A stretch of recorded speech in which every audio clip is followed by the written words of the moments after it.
Salut les amis, c'est Price, j'espère que vous allez bien. On se retrouve aujourd'hui pour une vidéo spéciale, une vidéo bureau. Euh, Ça sera une vidéo extrêmement détendue, extrêmement longue. Voilà, vous allez voir des jolies petites cartes aujourd'hui, comme ça. Voilà, vous allez voir ce que je fais toute la journée. Et je me suis dit que ça pourrait être sympa de faire un format un petit peu différent où je parle de tout et de rien pendant que je suis en train de trier des cartes et les changer de pochette. Voilà, parce que c'est une très jolie collection noir et blanc. Les cartes sont vraisemblablement, on va le voir, toutes neuves. Et puis s'il y a le moindre problème, on les mettra de côté. Et on change les pochettes. Vous voyez bien, on passe d'une pochette Perfect Fit à, pour les communes, une penny sleeve, une petite penny sleeve. Et pour les cartes reverse, on passe à une Ultra Pro 6691 clear. Donc, ce qui est sympa, c'est que ça permet ensuite bien de les mettre dans un très joli classeur à zip pour que les cartes soient mieux protégées, tout simplement. Voilà, j'aime bien faire ça quand effectivement, je rachète des collections. Voilà, après, on les met dans des classeurs à zip comme ça. C'est beaucoup plus sympa.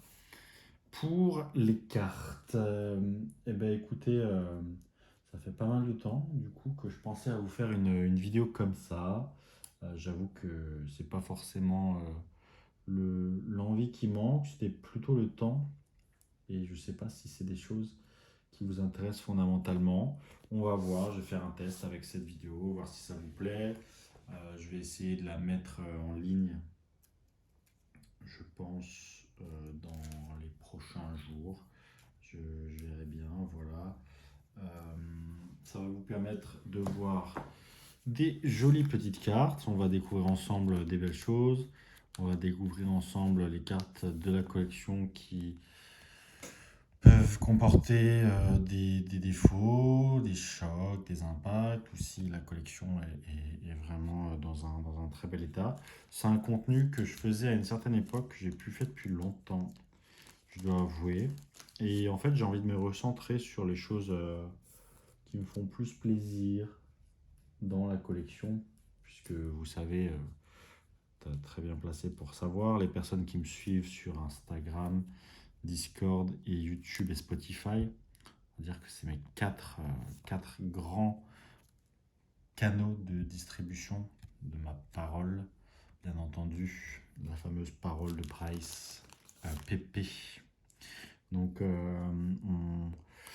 on essaie de se recentrer sur les choses qui nous font plaisir plutôt que les choses qui sont problématiques dans la communauté. J'ai envie de passer un bon temps avec vous. J'ai envie de vous partager aussi. J'ai envie de vous partager tout simplement ce que je fais de manière générale. Et je vous montre aussi comment éventuellement on peut estimer l'état d'une carte. Là, vous pouvez le voir, hein, voilà, la carte est neuve, il n'y a rien à signaler. Petit point blanc en bas à droite d'origine, RAS. Donc ça va vous permettre déjà de vous familiariser avec ma voix exceptionnellement agréable à écouter. Ça va vous permettre de voir un petit peu à quoi peut ressembler le quotidien euh, d'une boutique ou de quelqu'un qui passe sa vie dans les cartes Pokémon. C'est beaucoup de travail malgré tout. Vous voyez quand même à quel point c'est long. J'ai fait 6 cartes pour le moment et ça fait déjà 5 minutes de vidéo, 4 minutes de vidéo. Allez, j'exagère, je suis marseillais. Ça fait 4 minutes 10 de vidéo, j'ai fait 6 cartes. Donc voilà, ça vous donne un peu le niveau et l'ampleur de ce que ça peut prendre comme temps. Et là, vous voyez, par exemple, typiquement, ici, il y a ce qu'on appelle un choc de classeur, ce qui est très dommage. Euh, mais c'est malheureusement très récurrent sur les classeurs à anneaux. Voilà, je vous fais pas un dessin, hein, ça c'est ce qu'on appelle un classeur à anneaux. Donc vous avez compris la problématique, vous avez compris l'intérêt de changer du coup les cartes de classeur. Alors là, je vous remontre, voilà, ça c'est, on va dire, encore acceptable. Euh, je vous fais pas de dessin, il y a des cartes qui sont pliées quand même beaucoup plus fortement que ça. On va dire que ça c'est la limite de l'acceptable. pour qu'elles soient reclassées, retriées dans un binder spécial du coup noir et blanc ou dans une collection quelconque. En tout cas, voilà, ça c'est ce qu'on va appeler l'état sortie de booster, par exemple pour cette reverse. Donc ça c'est parfait, c'est ce qu'on recherche. On la met dans l'Ultra Pro 6691. Hop, et on la classe dans le classeur directement sans anneau, parce que vous l'avez compris, vous l'aurez compris, les classeurs avec anneau, c'est un fléau. Je fais des rimes, je rime et fais des vers sans en avoir l'air. Donc vous voyez bien le Majaspic. Donc ça c'est parfait, c'est ce qu'on recherche, hein, c'est ce qu'on recherche, ça va directement aller dans la collection, voire même dans le classeur. Donc c'est extrêmement agréable à compléter, à faire, à apprécier. Ce que je préfère même en l'occurrence, c'est trouver des pépites, euh, collectionner, les mettre dans les classeurs et les faire rentrer dans la collection et ne plus jamais les montrer à personne. Donc ça c'est vraiment ce que j'adore faire, c'est presque ce que je préfère. Je prends beaucoup de plaisir à trier des cartes comme ça. Là vous voyez c'est pareil, hein, il y a un holobleed, hein, vous voyez l'effet holographique qui est apparent sur toute la carte. Voilà, vous voyez, hein, et là vous avez l'holographisme du coup reconnaissable de noir et blanc. Donc on va passer je ne sais pas combien de temps ensemble. On va regarder des jolies cartes, on va apprécier ça, on va kiffer. J'espère qu'on ne trouvera pas trop de mauvaises surprises. En tout cas, la collection est forcément, vous l'aurez compris, dans un état exceptionnel, hein, parce qu'on a quand même déjà fait, je dirais, une quinzaine, voire une vingtaine de cartes avec des états plutôt très cool. Et surtout, c'est globalement du tiré de booster, donc c'est ce qui est c'est ce qui est le plus plaisant et le moins courant à trouver de nos jours. C'est vraiment très compliqué de trouver du tiré de booster de nos jours. Donc quand on en trouve, ça fait toujours plaisir. Surtout que voilà, ça s'intègre parfaitement dans mes collections, dans les objectifs d'avoir effectivement la plupart des séries françaises. Un objectif que je n'avais pas au départ, je pense que c'est un objectif quand j'ai commencé à avoir jusqu'à noir et blanc. C'est un objectif qui a commencé à se familiariser un petit peu plus avec on va dire, mes attentes, mon stade un petit peu dans la collection. J'avoue qu'il y a encore des choses qui me manquent. J'aimerais bien avoir par exemple les brillantes de Néo Destiny en édition 1. Ça, ce serait vraiment pas mal. Après, voilà, il y a pas mal de choses à faire. Je vous montre mes petits ongles magnifiques. Très important, hein, des mains ultra propres, je vous l'ai déjà dit. Voilà, des mains propres, sans ongles qui rebiquent, sans trop de problèmes. Sinon, effectivement, on peut abîmer les cartes. Et surtout, des mains bien lavées. C'est ce qu'il faut pour toucher du papier, même si, comme vous le pouvez le voir, il y a une technique, hein. La technique, quand même, hein, depuis des années qu'on est dans Pokémon, on l'a, vous voyez, c'est très fluide. En même temps, c'est pas comme si je faisais pas ça pendant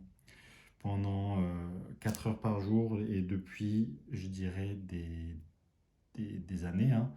J'ai failli dire, alors j'ai failli faire encore le Marseille, j'ai failli dire une dizaine d'années, mais non, allez, 7 ans. 7 ans vraiment, je dirais. Parce que en 2017, avec les Légende Brillante, allez, on va dire que je débutais tout doucement, quoi, hein. J'avais 21 ans, j'allais sur mes 22 ans.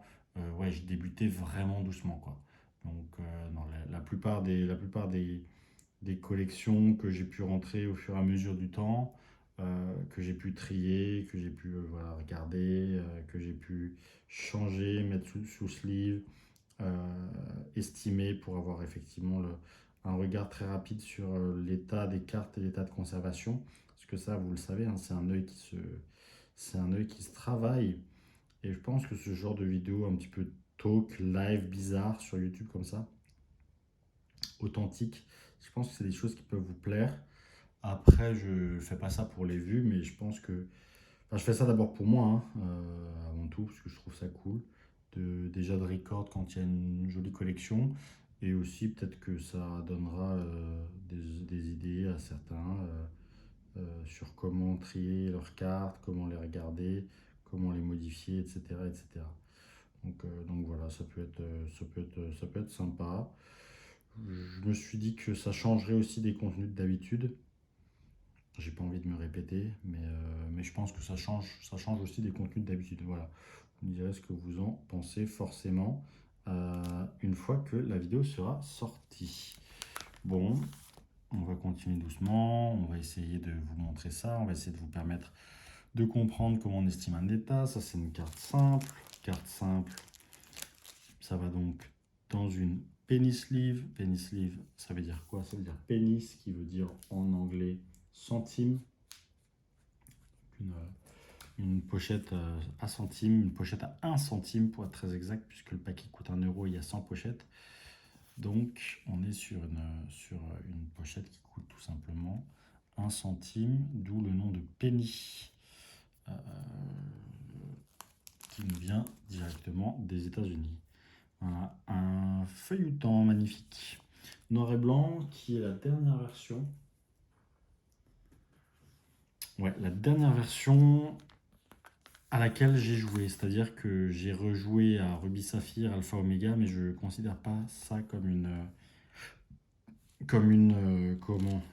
génération à part entière. Parce que j'ai pas joué, après Noir et Blanc, j'ai pas joué à XY, j'ai pas joué à Soleil et Lune, j'ai pas joué à Bébé Boubou et j'ai pas joué à Cacava Violette. Donc voilà, globalement, blague à part, j'ai joué à toutes les éditions, toutes les générations jusqu'à Noir et Blanc. Donc on va pouvoir encore parler de ces Pokémon-là et de cette génération que je connais, mine de rien encore. Encore une carte Chlorobule, parfait, très content. Sortie de booster, c'est ce qu'on recherche. On la range, on la classe, on la trie, on la sort des classeurs à anneaux, puisque comme je vous l'ai dit, ça pose problème les classeurs à anneaux, tout simplement. Voilà, Fragile Lady, on regarde. Vous voyez, il peut y avoir sur noir et blanc, franchement, beaucoup de défauts d'origine. Vous voyez par exemple ici en haut, l'énorme print line là qui suit l'encadrement. Tac, tout ça, c'est une grosse print line. Voilà, il y a beaucoup de défauts, mais c'est aussi une vidéo, je pense, qui va vous permettre de remettre en perspective et vous permettre aussi d'être sensibilisé sur les défauts d'origine de différentes séries, parce qu'on est parti pour faire tout noir et blanc, je pense, si cette série de vidéos vous plaît. Alors voilà, là on est sur une carte qui comporte quelques micro-rayures légères. C'est une carte qui n'a pas été vraisemblablement directement protégée. Pourtant le dos est 100% neuf. Le dos est vraiment exceptionnel. Donc on a une carte qui reste malgré tout à la limite. Plus rayé que ça, ça partait directement dans un classeur excellent proche du 9. Là ça part dans un classeur plutôt proche du 9. Voilà, proche du 9-9. Donc ça va, on peut encore se permettre de la mettre dans le classeur sans anneaux. Donc ça c'est plutôt cool. C'est tout ce qu'on recherche, tout simplement. Donc ça permet de compléter aussi les sets. Et c'est toute une organisation, les cartes Pokémon, comme vous commencez sûrement à le savoir si vous êtes dans les cartes depuis quelques temps. Maracatchi, pareil, on voit une petite rayure ici. Voilà, une seule, le dos est immaculé, pas d'enfoncement, petit point blanc en haut à droite, en bas à droite, mais rien de méchant. C'est tout simplement des cartes, voilà, quand c'est dans ces états-là, c'est cool. Tout simplement des cartes tirées de booster, pareil, pas de défaut. J'espère que vous voyez bien en vidéo. Print line sur la partie avant ici. Vous allez peut-être le voir. Voilà, ici, comme quoi il n'y a pas que les Zolo, les Rivers qui ont des print lines. Et ça vous montre à quel point le processus de fabrication des cartes industrielles n'est pas de tout repos pour ces petits carrés rectangles de carton. Et si le papier peut être rayé à ce point, je vous laisse imaginer ce qu'on peut faire sur, par exemple, comme vous avez vu ici, sur une surface foil ou alors même holo, bien sûr. Donc voilà, ça permet aussi de sensibiliser, ça permet de se faire l'œil d'expert, entre guillemets. Ça vous permet de comprendre comment on note les cartes. Et moi, ça me permet aussi de rappeler à toutes les personnes qui, pendant des années, à l'époque où je parlais de PCA ou de PSA, toutes les personnes qui se permettaient de dire dans les commentaires qu'il y a une légitimité à avoir pour être un auteur ou pour donner son avis sur l'état d'une carte. Ça vous donnera un ordre d'idée de ce que je fais toute la journée. Je pense que je note que je vois plus de cartes par jour depuis 8 ans, 7 ans, que la totalité des noteurs de toutes les sociétés françaises de gradation confondues. Mais c'est pas grave. Je pense que ce n'est pas suffisant. Ce n'est pas suffisant du tout pour avoir une légitimité et connaître les états des cartes dans les différentes séries. Après, c'est tout un autre débat, c'est tout un autre sujet. Mais en tout cas, ce Aiden est très très très très propre. Donc ça, c'est très bien, c'est très cool. Penny sleeve, classeur, magnifique, rangé, collection. Ça fait beaucoup plaisir. Ces illustrations, cela dit, sont sous-estimées. Hein. Nayo Kimura, regardez-moi ça. Très très belle illustration, même si bon, c'est le renne, hein, le petit renne du Père Noël, bien sûr, Aiden, mais franchement, magnifique. Très très belle. Rare reverse de noir et blanc de base. C'est pas des séries qu'on voit souvent en plus. Je pense que c'est des séries qui n'ont pas été beaucoup conservées, à vrai dire. Un petit starter, petit gruy cuit, très mignon, mint, dans le classeur. Donc je pense que c'est des séries qui n'ont pas été très très très souvent conservées. Pokémon à ce moment-là était au creux de la vague, mais vraiment au creux de la vague. Que ce soit au niveau de la franchise en tant que telle, mais également au niveau du TCG, parce que non, là on voit des rayures, hein, vous le voyez, très fine, très légère, donc on est sur une carte qui reste très très proche du neuf grâce à son dos qui est immaculé. Donc la franchise, je disais, oui, était très faible à ce moment-là. Je pense que entre 2009 pour prendre fin platine jusqu'à je dirais 2015, ouais, fin 2015, peut-être un peu plus après, jusqu'à XY, mais vraiment fin XY avec Génération et puis après Évolution. On était vraiment chez Pokémon dans le creux de la vague pendant quasiment 6 ans, rendez-vous compte. Après quand même, hein, on peut le dire, hein, il n'y a pas de honte, mais après 10 très belles années, de 99 à 2009, même si avec nos diamants et perles, ça a commencé fortement à baisser, je trouve. On le voit, hein, à partir de diamants et perles, vraiment, ça a commencé sérieusement à péricliter, en tout cas en termes de cartes à jouer, à collectionner. Et vraiment, entre 2009 et 2016, pour prendre une très grosse fourchette, c'était le creux, mais d'une force qui, je pense, est difficile à réaliser aujourd'hui. Pourquoi ? Parce que aujourd'hui, on se rend compte à quel point bien les cartes sont demandées. Mais à l'époque, il faut vraiment comprendre que l'alignement entre le marché, les collectionneurs, Ce que Pokémon Company proposait et autres était extrêmement tendu parce que les jeunes à qui ça parlait n'avaient pas encore le budget. Donc voilà, il y a eu une vraie érosion, disons.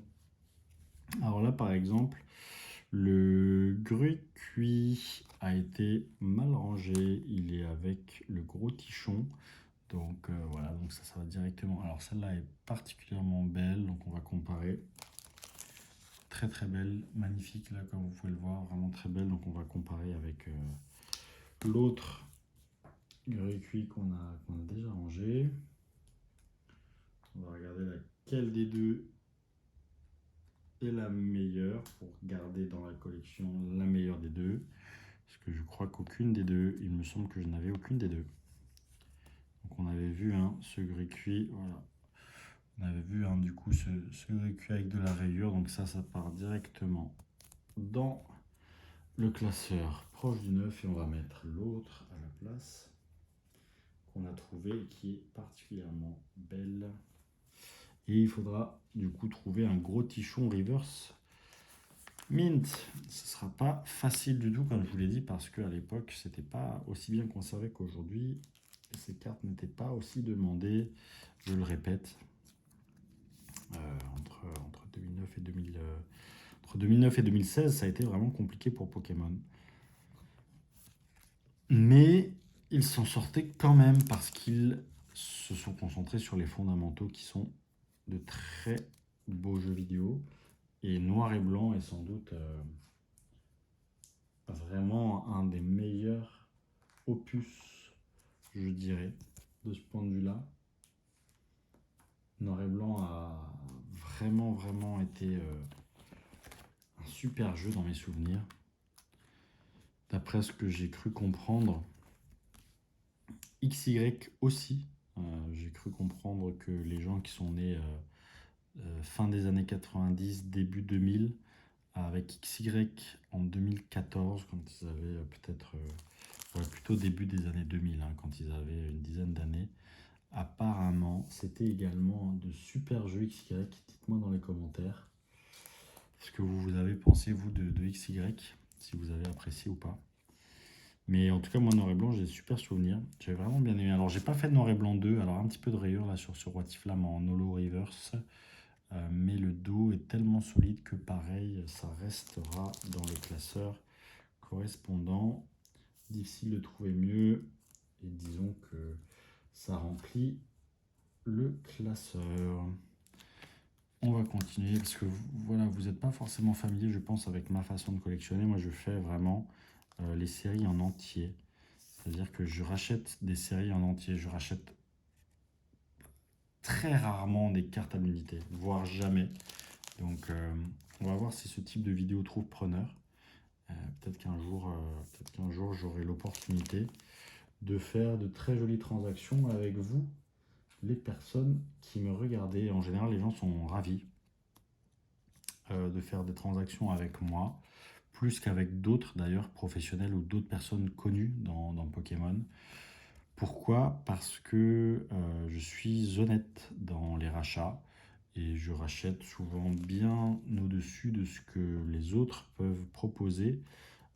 Pas parce que je suis plus riche ou pas parce que je gagne mieux ma vie que les autres, mais simplement parce que j'accepte d'être honnête et de laisser de la marge aussi au vendeur qui a pris soin de ses cartes, qui a une histoire avec ses cartes, pour qui c'est souvent un déchirement de se séparer de sa collection.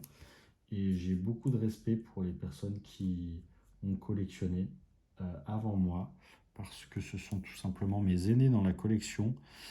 Et je trouve ça dégueulasse de sous-acheter tout simplement des cartes. Quand c'est trop, franchement, quand c'est un bel achat qui arrange à la fois l'acheteur et le vendeur très bien, tout va bien.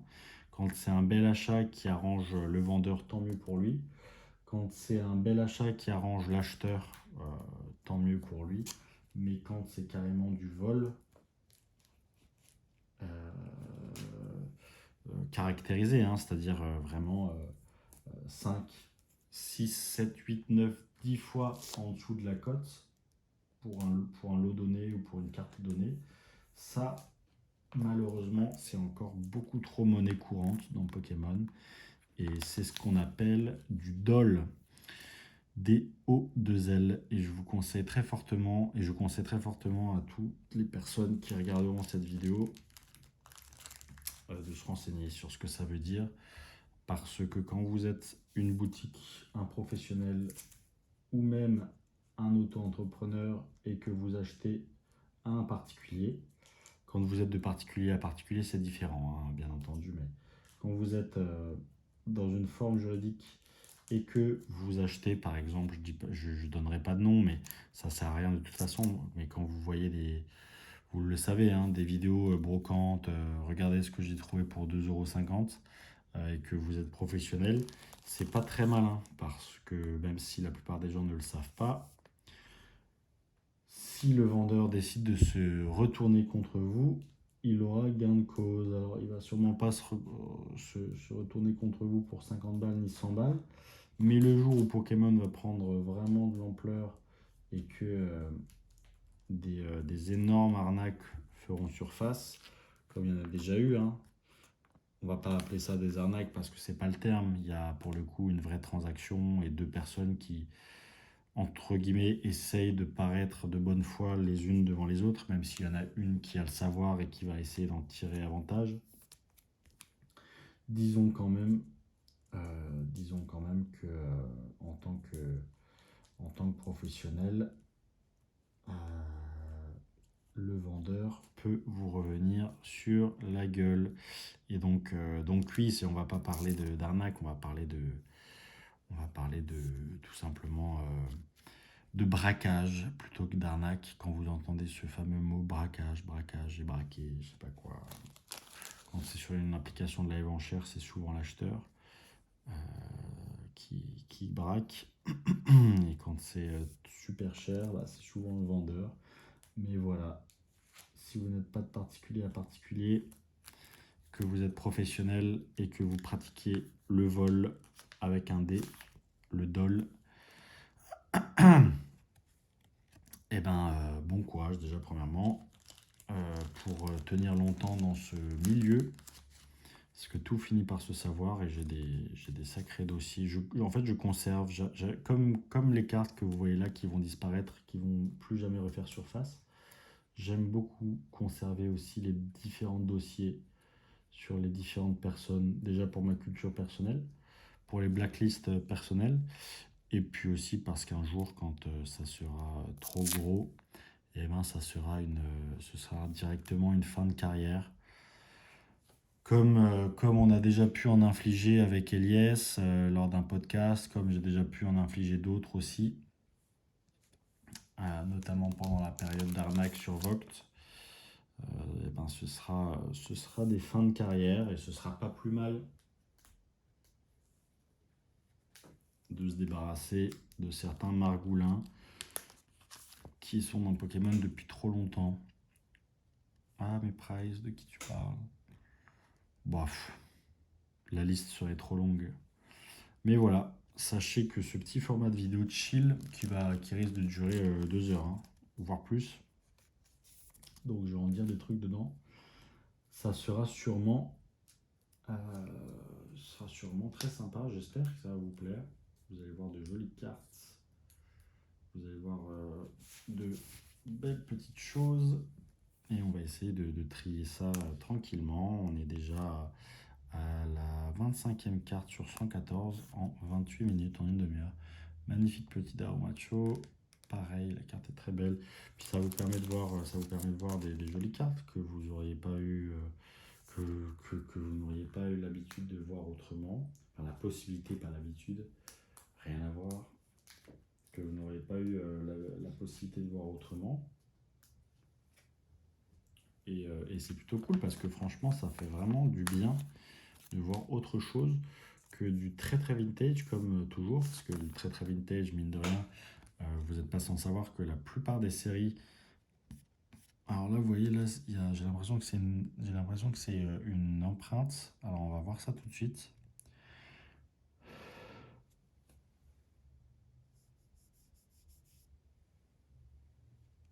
Ouais, c'est effectivement une trace de doigt. C'était effectivement une trace de doigt.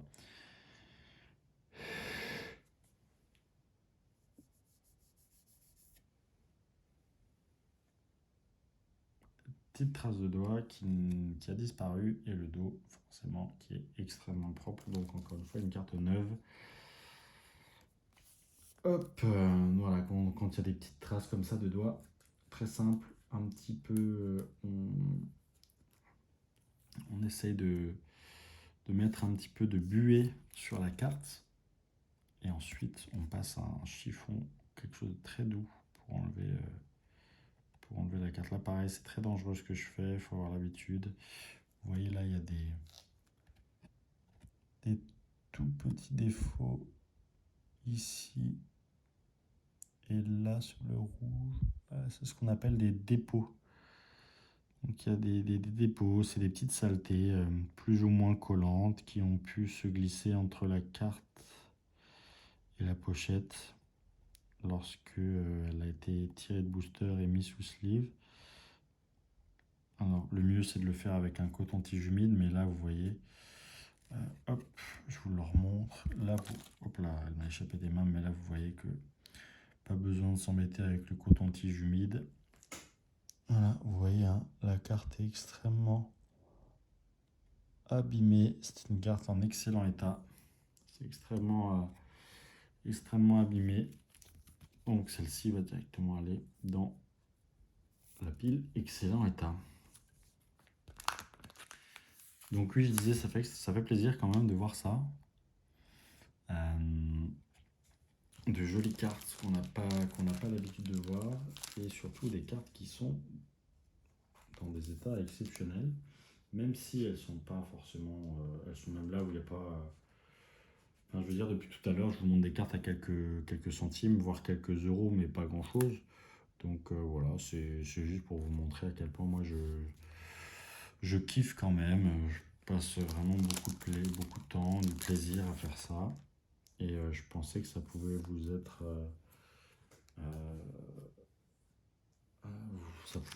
utile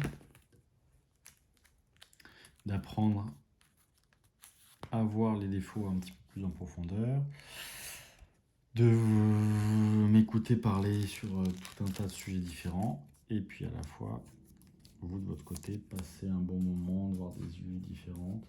C'est pas un live. Pourquoi? Parce que à tout moment, je peux me faire déranger, ou le téléphone peut sonner, ou truc. Ah oui, d'ailleurs, ouais, effectivement, ouais, si jamais j'ai une urgence, je devrais couper la vidéo, parce que là, on est vraiment, c'est une vraie tranche de ma vie, en fait, ce que je fais. C'est presque un vlog, mais sans paysage et sans voyage. C'est un voyage de cartes. C'est le vlog des cartes. Voilà. Le vlog cartes. Très sympa encore ce moustillon, matelourtre. Voilà, moustillon, c'était le bébé. Ça, c'est matelourtre. Jeu de mots entre matelot et loutre. Je suis perspicace, hein, vous l'aurez remarqué, hein. Bien entendu. Très joli encore une fois ce matelourtre. Donc dans un état mint. C'est marrant parce que sur noir et blanc, du coup, ils ont fait un peu comme sur Neo Genesis. Il y a 2 illustrations de chaque. Vous avez 2 fois moustillon, vous avez 2 fois mateloutre, vous avez 2 fois clamiral, c'est drôle. J'avais jamais remarqué ça. Quand on a la chance d'avoir la série en entier à côté de soi, on s'en rend plus compte forcément que quand on ne l'a pas à côté de soi. Mateloutre. Ouais, moi j'avais choisi d'ailleurs moustillon, je me rappelle. J'avais choisi moustillon, j'aimais pas trop Roitiflamme avec Gruquic, j'aimais pas trop Vipelière, c'était pas trop mon délire. Alors dites-moi quel team vous étiez. Moi je suis plutôt team O en général. J'avais pris Clamiral et Moustillon. Et j'avais capturé aussi des, des Pokémon, la flotte à joues ou les autres. Je crois que j'avais capturé celui qui est Acajou, je crois. Hein. c'est ça, hein, non? Celui qui est vert. Feuille à joue. Voilà, j'avais acajou. Noix de cajou, feuille à joue. J'avais capturé feuille à joue aussi. Je me rappelle de mon équipe. J'avais fait une super équipe aussi. Il y avait un Pokémon de type Eau Spectre. Je crois que c'est. Il est où celui-là? Il est peut-être là-dedans. Ou alors peut-être dans une autre série, je sais plus. Eau Spectre, j'avais capturé. C'était une sorte de grosse pieuvre. Pas pieuvre, pas exactement. C'était plutôt méduse bizarre. Hop, Clamiral. Clamiral numéro 2. Ah, en tout cas, là, je suis en train de vous parler de trucs, c'est des souvenirs d'il y a très longtemps. Alors, voilà, le Clamiral, là, vous voyez, la carte est mint, la face avant est neuve. Et au dos, il y a très léger défaut. Mais c'est d'origine, c'est d'impression ici. Vous voyez, il y a du dépôt, du clouding. Mais c'est pas du clouding de défaut. C'est pour moi du clouding d'impression. En tout cas, j'ai l'impression. Lol. Après, il y a quelques petits points blancs. En fait, c'est le fait qu'il n'y ait pas vraiment de rayures, mais il y a du clouding, hein. Là, vous le voyez aussi. Là, hop. En bas, quelques petits points blancs, très légers aussi. Mais la carte reste dans un état très proche du neuf globalement. Il y a très très peu de rayures. Il y a du clouding, mais il y a très très peu de rayures. Ça peut être aussi symptomatique. Ça, c'est aussi un conseil que je vous donne. C'est quand vous mettez vos cartes en classeur, dans ces fameux classeurs comme ça à feuilles, et que les cartes restent extrêmement longtemps dans ces classeurs à feuilles, du clouding peut apparaître. Notamment quand les cartes sont mises sans pochette, directement directement dans la feuille, dans la feuille du classeur en fait. Alors, très très beau clamiral, très léger micro-rayure sur la face avant, mais pareil, c'est très bien, pas de problème, ça suffit pour être classé avec les bons élèves. Très bon élève d'ailleurs, ça fait plaisir. C'est ce genre de cartes qui sont un peu plus stylées que les autres, donc c'est toujours plus sympa de les voir dans des états comme celle-là, 100% neuve, que de les voir dans des états excellents. Même si je suppose que pour beaucoup d'entre vous, les états excellents, c'est déjà excellent par définition. Je suis un petit peu compliqué à ce niveau-là. Je ne suis pas le plus compliqué, mais on va dire que j'ai un seuil de tolérance qui est quand même plus élevé que certains extrémistes de la gradation ou de l'état de conservation de leurs cartes, hein, tout simplement. Mais je suis quand même assez exigeant, donc quand il y a un peu trop de rayures, un peu trop de défauts, ça peut vite basculer dans une catégorie en dessous. Donc magnifique encore ce flotte à joue là. Tac. Très sympa. Très jolie carte. Ensuite, le flot tout temps. Regardons ce flot tout temps. Voilà, on va accélérer un petit peu. Ébullition, combo griffe, très sympa. Kagemaru Himeno, hein, illustrateur très très connu du TCG Pokémon, qui a illustré beaucoup de cartes et depuis très longtemps. J'ai plein d'exemples en tête, je sais pas lequel donner, mais ouais. Kagemaru Himeno, très sympathique. Le Nosferalto de Fossil par exemple, très sympa. Hop. Kagemaru Himeno, ouais. Très grand nom d'illustration. Ça fait vraiment de très très grosses cartes, même des holos. Pendant l'ère Wizard également. Alors, Bargantua, Cleany Sleeve.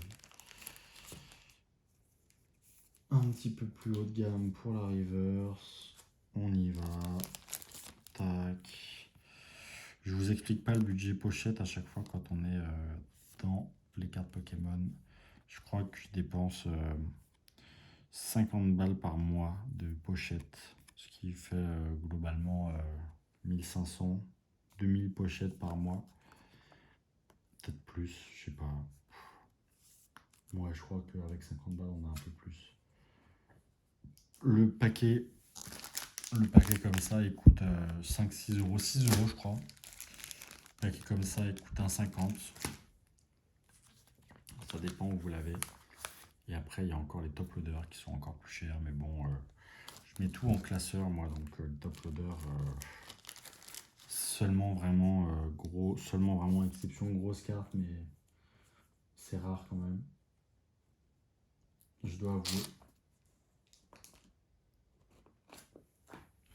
Et sinon, bah, ça part même en pochette, hein. J'en vois même aux sociétés de préservation, notamment PSA, j'en vois sous pochette. J'en vois pas du tout en card saver ou en top loader. Pourquoi? Parce qu'en fait, à un moment donné, ils jettent nos top loaders, nos card savers, ils ne nous les renvoient pas.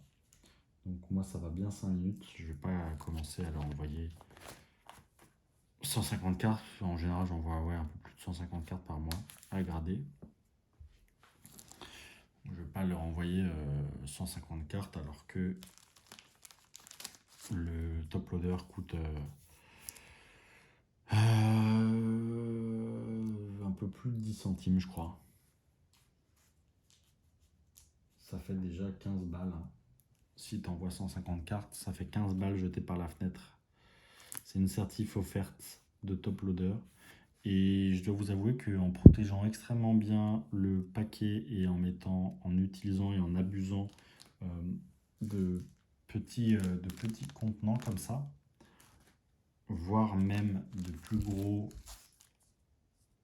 sacs type sachet congélation, que vous mettez ensuite dans une ETB du Seigneur, dans votre colis, qui est lui-même dans un autre colis, et ben ça bouge pas, hein. J'ai pas eu de carte abîmée depuis, je dirais, depuis très longtemps avec cette technique. Chez PCA, pareil, j'envoie directement avec des petites pochettes. Hop, paf, et on trie.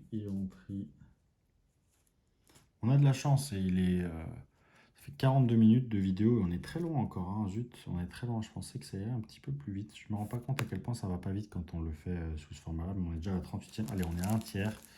Allez, la carte est mint aussi, donc c'est très bien. Ça va dans une belle pochette. Donc ouais, ça va pas si vite que ça, mais ça avance. On est à un tiers là. Parfait. Très très bien. 40 minutes, ouais, je couperai avant la fin. J'ai hâte de voir ce que vous allez dire avec cette vidéo, si ça va vous faire plaisir, si vous allez apprécier ou pas. Je pense que c'est assez reposant. Moi, c'est quelque chose que j'aime beaucoup faire. Je pense que dans Pokémon, ce que je préfère presque, c'est toutes les tâches comme ça, un peu répétitives, un peu méditatives, contemplatives. Je vais manquer d'adjectifs, mais j'aime beaucoup ce genre de choses. Je vous dis plus rien, mais la carte est mint. Hop. Je suis content. On est à moins de 2% de déchets. Donc, quand on est sur cet ordre-là, c'est exceptionnel. C'est tout ce qu'on demande, c'est qu'il y a eu un vrai travail, un vrai soin du collectionneur. Donc voilà, effectivement, quand vous voyez que vous avez des collections comme ça, où les gens ont littéralement investi leur vie, parce qu'à l'époque, il y a des pages, les pochettes sont nickel, les cartes sont bien protégées, même si elles peuvent comporter des défauts, parce qu'elles ont pu être achetées après pour compléter un master set. Mais quand les gens mettent leur vie dans leur ouvrage, et que ce sont vos aînés dans la collection, je pense que la moindre des choses, c'est de les respecter à l'achat. Et c'est là où effectivement j'ai beaucoup de chance, beaucoup d'entre vous me font confiance pour le rachat de leur collection. Et je parle aussi à un public assez pointu, de spécialistes. Alors je ne sais pas comment c'est possible que des personnes qui soient plus trop dans la collection tombent sur mon contenu et finissent par me faire confiance. C'est peut-être grâce au podcast, mais c'est vraiment, vraiment, euh, c'est vraiment, vraiment un honneur pour moi de faire vivre, de donner vie, une seconde vie à toutes ces cartes, tous ces collectionneurs, à toutes ces histoires qui vont continuer à vivre, à exister à travers moi. Un jour, je vous ferai un top où les anecdotes de toutes les collections, tout ce qui a pu continuer à exister à travers moi. Alors, je ne peux pas tout garder, bien entendu, mais ce genre de choses, dans ce genre d'état, ça, forcément, ça n'ira, bien entendu, nulle part. Ça sera conservé, caché, stocké, oublié de la circulation. Et ça viendra compléter mes meilleurs états de chacune des collections, de regarder, de comparer les meilleurs états, de recomparer, de regarder le meilleur, de garder le meilleur, un exemplaire de chaque, du meilleur, un exemplaire de chaque, à chaque série, chaque bloc, chaque extension. Donc vous voyez bien le travail qu'il y a derrière. Et ça, c'est que la partie physique, manuelle que vous voyez. Alors là, c'est un cas intéressant parce que je soupçonne la carte d'être tirée de booster avec beaucoup de défauts d'origine et quelques petits défauts de manipulation. Comment j'estime ça? Vous avez des traits horizontaux qui sont des défauts d'usine. Vous avez quelques légers traits, très légers, mais vous avez des petites, ici, là, comme ça, des petites rayures courbes, ce qu'on appelle des rayures courbes là. Ah, vous avez des petites rayures courbes. Ici aussi, beaucoup de défauts d'impression, hein. Voilà. Beaucoup de rayures, vous voyez là, une rayure en entier, là les fameuses rayures verticales. Et la carte est mint malgré tout. Voilà ce que je soupçonnais. C'est-à-dire que la carte est neuve, mais comporte beaucoup, beaucoup de défauts d'origine et potentiellement quelques très légers défauts de manipulation, mais tellement légers au regard du dos qu'on pourrait croire que ça a eu lieu avant la mise en booster. Euh, Même si là, je pense qu'il y a de la très légère manipulation, mais tellement légère qu'elle n'est pas vraisemblablement visible au dos. Et en plus, vous voyez, très propre, hein. Quasiment pas de défaut de découpe dans les coins et dans les angles. Donc on est sur une carte malgré tout proche du neuf. Ça, c'est très intéressant à noter. En fait, ça va dans l'idée que je vous décrivais. C'est que chaque carte a une histoire. C'est un peu je suis un peu le détective des cartes. Je murmure à l'oreille des cartes, j'essaie de comprendre leur histoire pour mieux les valoriser. Chaque collection dans son ensemble a une histoire. Chaque collectionneur a une histoire. Et c'est très important de respecter ça de A à Z. Et voilà, je suis très friand de collections comme celle-ci, de sets entiers. Si vous avez regardé mes vidéos, vous me connaissez depuis Soleil et Lune, par exemple. Vous m'avez rencontré pendant Légende brillante, vous m'avez rencontré pendant Éclipse cosmique, vous m'avez rencontré pendant Alliance infaillible. Vous suivez encore de temps en temps mes vidéos. Vous avez un master set. Vous avez un master set Eclipse cosmique, vous avez un master set de Soleil et Lune de base, vous avez un master set de Ténèbres embrasées, ah non, ça c'est épée bouclée, pardon, mais vous avez compris. Euh, Ombre ardente, voilà. Vous avez un master set de Ombre ardente, vous avez un master set de Ultra Prisme, de épée et bouclier, je ne sais lequel. Faut pas hésiter, hein. Vraiment, vous n'hésitez pas à écrire un mail, à venir sur le Discord, à m'envoyer un message sur Instagram. Moi, franchement, c'est tout ce que je demande. Cet ensemble de vidéos aussi va peut-être en décomplexer chacun, pensant que je suis uniquement Wizard, que Price, tatati, tatata. Mais non, moi je suis Pokémon avant tout. Toute série, toute extension, il me manque encore des séries. Il me manque encore des extensions, hein, les amis. L'ami Fachu, il me manque beaucoup, beaucoup de Soleil et Lune. Il me manque quasiment tout, ouais, dans épée et bouclier. Ouais, il me manque quand même beaucoup de choses. Donc faut vraiment pas hésiter quand vous avez des master sets. Je recherche avec beaucoup d'impatience les master sets. Allez, on va aller sur Zekrom en holo. On va voir l'holographique. Qu'est-ce qu'elle nous raconte? Qu'est-ce que tu nous dis, toi? Tu nous dis que tu as été tiré de booster, vraisemblablement. Ce qui est plutôt pas mal, hein. Pas se le cacher. C'est une très belle histoire, ça, Zekrom, que tu nous racontes là. Et ensuite, la reverse, je suppose. Paf, petite poussière coincée entre la pochette et la carte. Petit défaut, très léger. Pareil, ça tombe dans le très proche du 9 à cause du dos. Hop, et j'ai un appel. Donc les amis, merci à tous de m'avoir suivi. Dites-moi dans les commentaires si ce genre de vidéo vous plaise. Je vais être obligé d'arrêter et on se dit à la prochaine. Ciao ciao les amis, c'était Price.